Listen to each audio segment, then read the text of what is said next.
إنسان أنا أتسامى برحمتي.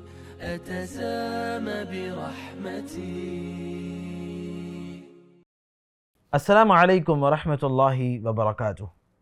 حامدا و مصلیًا اما بعد.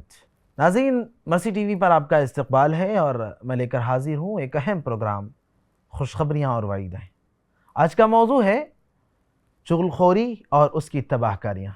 ناظرین، یہ ایک ایسا جرم ہے، ایک ایسا بھیانک گناہ ہے جو خاندانوں میں، رشتے ناتوں میں دراڑ پیدا کرتا ہے، فساد مچاتا ہے، جو محبتوں اور دوستیوں کے لیے زہر کا کام کرتا ہے اور انسان کو جو جہنم دلائے گا، جہنم کا انجام جو انسان کو ملے گا وہ تو ہے ہی. اللہ تبارک و تعالی نے ایسے شخص کے بارے میں کہا جو چغل خوری اور نمیمہ جیسے جرم میں ملوث ہے کہ وَلَا تُطِعْ كُلَّ حَلَّافٍ مَّهِينٍ ہَمَّازٍ مَّشَّاءٍ بِنَمِيمٍ. اللہ نے کہا اس کی بات مت مانو، اس کی اطاعت مت کرو، اس ذلیل اور رسوا انسان کی بات مت مانو جو چغل خوری کرتا ہے، جو نمیمہ جیسے جرم میں ملوث ہے. ایک حدیث میں نبی صلی اللہ علیہ وسلم نے کہا کہ لا يدخل الجنت نمام، چغل خور جنت میں داخل نہیں ہوگا. لا يدخل الجنت قطات، چغل خوری کرنے والا جنت میں داخلہ اسے نصیب نہیں ہوگا.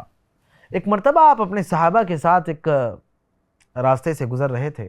آپ ایک قبر کے پاس سے گزرے.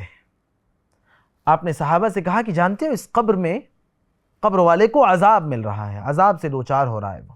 اور آپ نے بتایا کہ کسی بہت بڑے جرم کی وجہ سے اسے عذاب نہیں مل رہا ہے، بلکہ عام طور پر جسے ہم معمولی سمجھتے ہیں ایسے گناہ کے لیے اس کو عذاب مل رہا ہے.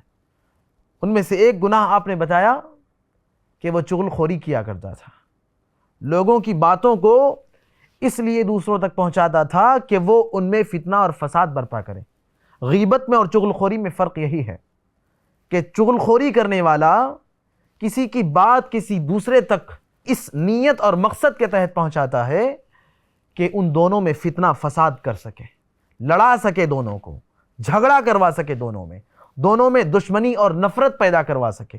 اس مقصد کے تحت جو بات ایک بھائی کی دوسرے بھائی تک پہنچاتا ہے یہ چغل خوری کہلاتی ہے.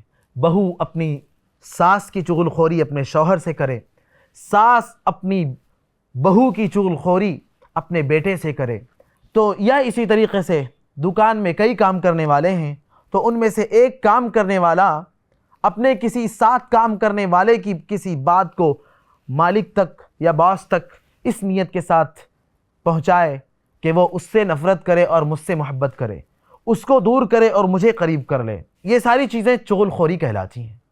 اس کی اتنی خطرناک تباہ کاری ہے. اللہ رب العالمین چغل خوری کرنے والے کے لیے جہنم مقرر کر کے رکھیں.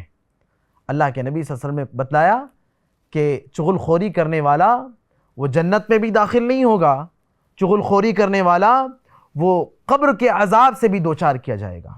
کتنی خطرناک بات ہے نا. صرف اس لیے کہ ہم کسی کی کوئی ایسی بات کسی تک پہنچا رہے ہیں، صرف اس لیے اللہ تبارک و تعالیٰ کے پاس ہم جہنم میں داخل کر دیے جائیں، جنت سے دور کر دیے جائیں. صرف اس لیے ہمیں قبر کا عذاب ملے، صرف اس لیے قبر میں جب ہم داخل کیے جائیں تو اللہ کے فرشتے نعوذ باللہ ہم پر کوڑے برسائیں، صرف اس ایک وجہ سے ہم پر سانپ اور بچھو مسلط کر دیے جائیں.